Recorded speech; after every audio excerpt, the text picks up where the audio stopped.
risques les plus fréquents pour le véhicule de collection sont d'une part les sinistres qui arrivent pendant les accidents de la route, les dommages matériels au véhicule donc, et les sinistres brise-glace. À eux seuls, ces deux types de sinistres représentent 2 sinistres sur 3. Donc on voit que la fréquence est extrêmement élevée et contrairement aux idées reçues et notamment aux préoccupations en général très importantes des collectionneurs, le vol et l'incendie ne représentent que 3% des sinistres.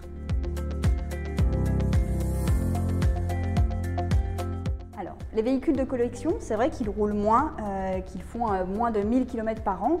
Pourtant, lorsqu'ils sont sur la route, ils sont exactement soumis aux mêmes risques que des véhicules d'usage quotidien, d'usage courant, d'où l'intérêt de les protéger correctement.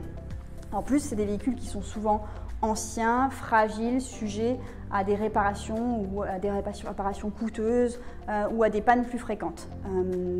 Cependant, les collectionneurs, face à des primes qui sont souvent réputées excessives ou chères, ont tendance à ne choisir qu'une garantie en responsabilité civile, qui est la seule obligatoire. La garantie dommage est optionnelle, alors qu'elle est, à mon sens, indispensable, puisqu'un véhicule de collection, c'est un actif, au même titre qu'un appartement ou qu'une collection d'objets d'art, qu'une collection de vins.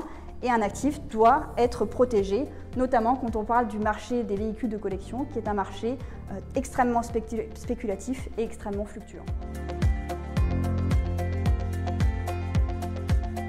En général, on conseille de revoir son expertise tous les 3 à 4 ans, car les valeurs du marché peuvent fluctuer à la hausse ou à la baisse. Pour cela, vous pouvez vous tourner vers un expert traditionnel, mais aussi vers la téléexpertise, qui est une expertise à distance au moyen de photographie.